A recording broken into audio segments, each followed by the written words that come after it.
Hi, my name is Julio Rivera. I'm an activist, journalist, adventurer, veteran, television presenter, and businessman. I've covered many of the major historical events going on around the world over the past several years, and after watching regime changes, conflict, and historic elections globally, I've come to the conclusion that the most underreported crisis in the world today can be defined in only one word: malware. That's why I've decided to dedicate my time to educating people everywhere and exposing the dangers that exist on the devices that we've become tethered to and depend on for so many reasons in our day-to-day life. Welcome to This Week in Malware.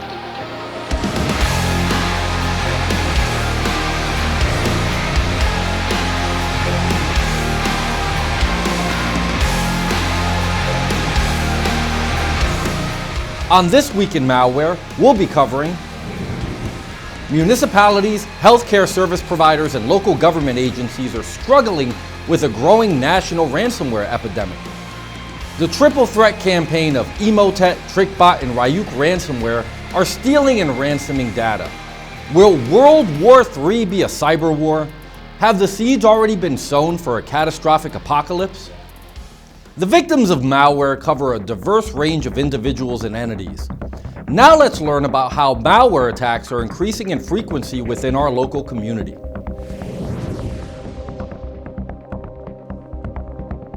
According to the U.S. Conference of Mayors, the official nonpartisan organization of cities, ransomware attacks have hit at least 170 county, city, or state government systems since 2013. And 22 of those attacks occurred in the first half of 2019. Another recent study, performed by the cybersecurity firm Recorded Future, reported a rise of nearly 65% of attacks targeting public, state, and local governments and healthcare providers. This amounts to an average of almost 3 attacks each week. Cybercriminals are always looking to maximize the profitability of their nefarious activities, and they can reap serious benefits from victimizing organizations over individuals who might yield at best a small one-time payout. Larger organizations also need to consider their reputations and may fear a loss of trust with the public or potential liabilities for civil damages should an individual's personal information be compromised. Unfortunately, many organizations choose not to report these incidents, as they hope to avoid news coverage of the attack and subsequent payout. This means that we don't know how many of these attacks have actually been executed. Municipal governments are sitting prey for hackers because they hold a lot of potentially valuable data, they're moving most data systems online, they're often slow to modernize their technology, and they don't spend enough on security. There's the constant risk that more organizations and networks are already suffering from undetected infections that in time will become full-blown ransomware attacks. One of the most notable instances of a wide-ranging malware outbreak was 2017's WannaCry ransomware attack. According to a report from the United Kingdom's Department of Health, the attack crippled the UK's National Health Service, potentially compromising the lives of thousands in addition to costing them over $120 million. The economic impact of attacks like these is expected to reach more than $11 billion in 2019, according to Cybersecurity Ventures. Even though strains of ransomware like Ryuk Ransomware are far more targeted and tend to hit entities like newspapers during periods of downtime, for example the holidays when the staff is distracted, these threats typically gain access in the same way as any other piece of malware. An example of this was the December 7th attack that struck the city of Pensacola, Florida, using a malware strain known as Maze. This ransomware was delivered via email phishing. Most ransomware attacks will start with a phishing email or a smishing or a vishing scam. Part of the problem is that the initial infection, which will eventually play host to a ransomware attack, has already gone undetected. That's why just conducting a security awareness program may not be enough. Entities need to analyze their endpoint detection and ensure that they have established a powerful security posture. On August 20th, 2019, the Texas Department of Information Resources stated that as many as 23 state-run services, including police departments and libraries, had been affected by file encrypting ransomware. The attackers were demanding $2.5 billion to unlock the files. How can these types of attacks impact you? Besides the fact that these attacks put governments at risk of losing control of stored classified, confidential, and personal information, including social security numbers or credit card information, these attacks may have operational impacts. For example, a ransomware attack that can shut down payment platforms or citizen portals could effectively bring municipal operations to a halt. Municipalities may also be forced to revert back to using pen and paper instead of the applications designed to streamline their operations, effectively taking them back decades technologically. Even worse, a ransomware capable of shutting down 911 or 311 dispatch systems could even put lives at risk. This was painfully demonstrated when Baltimore, Maryland was hit with a ransomware attack in March of 2019. The ransomware attack shut down the city's CAD system for approximately 22 hours, impacting the 911 system. Manual dispatching enabled public safety officers to respond to calls during this time period, but the city's dispatch calls were not recorded. Experts recommend local governments better train their personnel and enhance their technology to mitigate the damage from these types of attacks and to prevent the need to shell out ransom money. So now let's explore what a modern large-scale malware attack involving a triple threat campaign using Emotet, Trickbot, and Ryuk Ransomware might look like. These threats can generally result in damage to the reputation of an organization, stifled productivity, as well as financial damages to both businesses and individuals. The first step in a ransomware attack usually begins with a hacker penetrating a network and infecting it with a threat like Emotet. Then the hacker waits patiently for that threat to spread to terminals connected to the network. Emotet was primarily created as a banking Trojan that is useful on the so-called dark web as a means to steal credit card details. But lately, Emotet has gone through several alterations and can now be deployed as a means to spread other strains of malware, particularly ransomware. Due to its stealthy and flexible capabilities, Emotet has become amongst the most prolific forms of malware delivered by a spam email using a technique called phishing.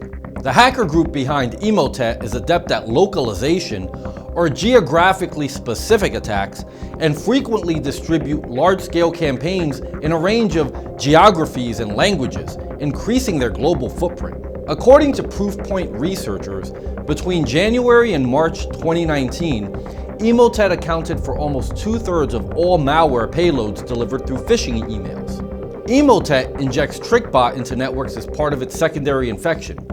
Trickbot is another banking Trojan that not only steals data, but also downloads a third infection, the Ryuk Ransomware. The Emotet, Trickbot, Ryuk attack trifecta steals scores of data, including passwords, browser history, personal data, registry info, and other sensitive information before encrypting the victim's computer and ransoming their data.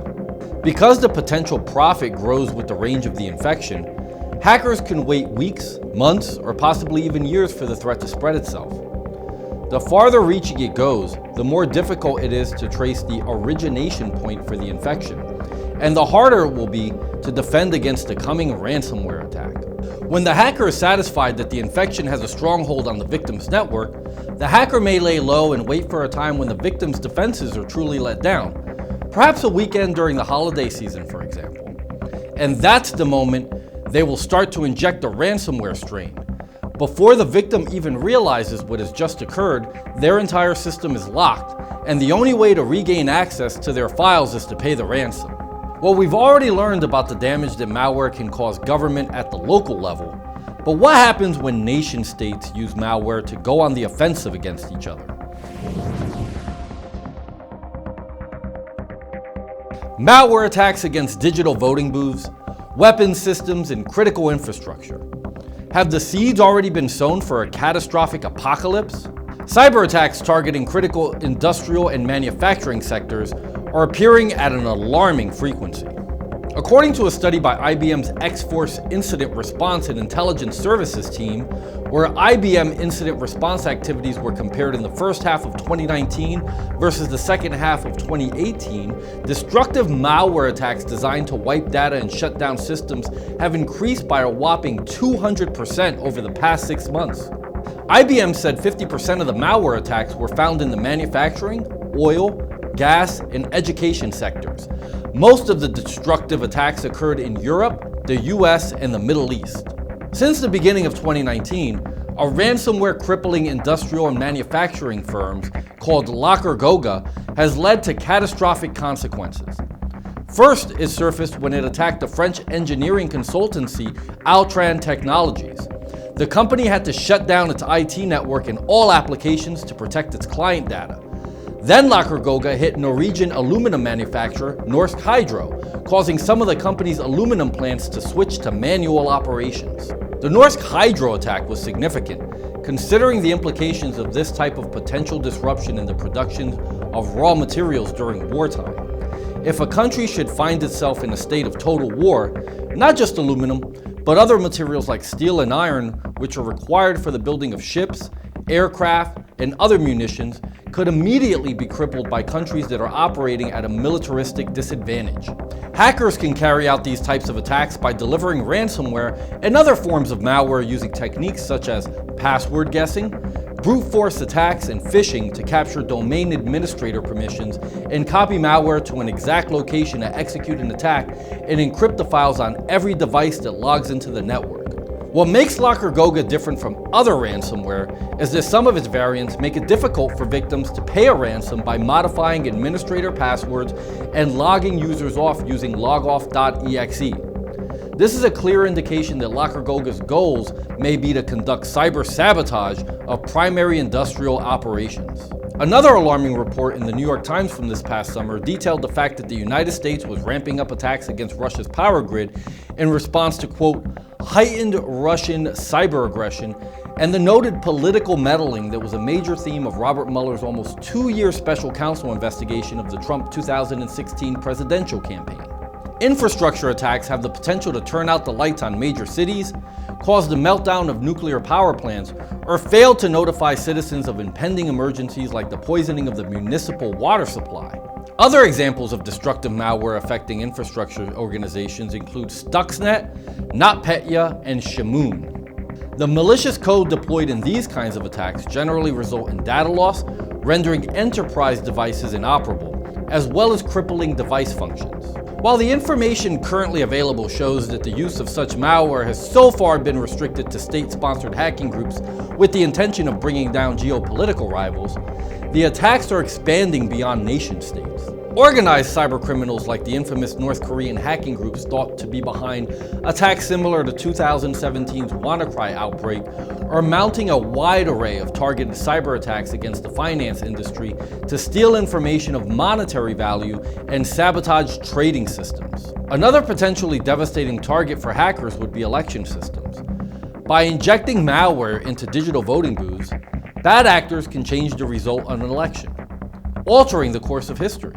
According to a report from rollcall.com, quote, victims of Russian hacking operations included U.S. state and local entities such as the State Board of Elections, secretaries of state, and county government, as well as individuals who work for those entities, the report said. The GRU also targeted private technology firms responsible for manufacturing and administering election-related software and hardware, such as voter registration software and electronic polling stations. This is particularly scary considering the political divide currently festering in America. Well, we hope you enjoyed this episode. And to stay on top of all news related to malware and your personal security online, make sure to catch This Week in Malware every week. My name is Julio Rivera, and that's This Week in Malware.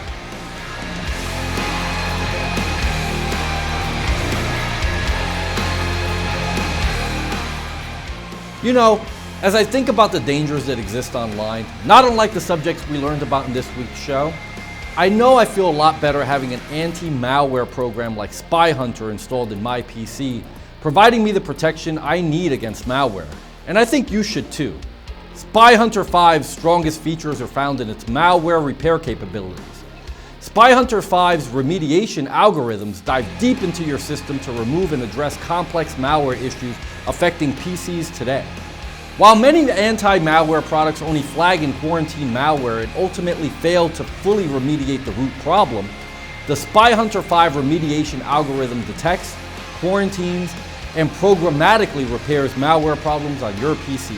Spy Hunter 5 is a powerful PC utility that repairs malware threats in many cases where other competing anti-malware and antivirus programs may fail. To detect and remove malware for free, go to enigmasoftware.com and download Spy Hunter today. Thanks for watching.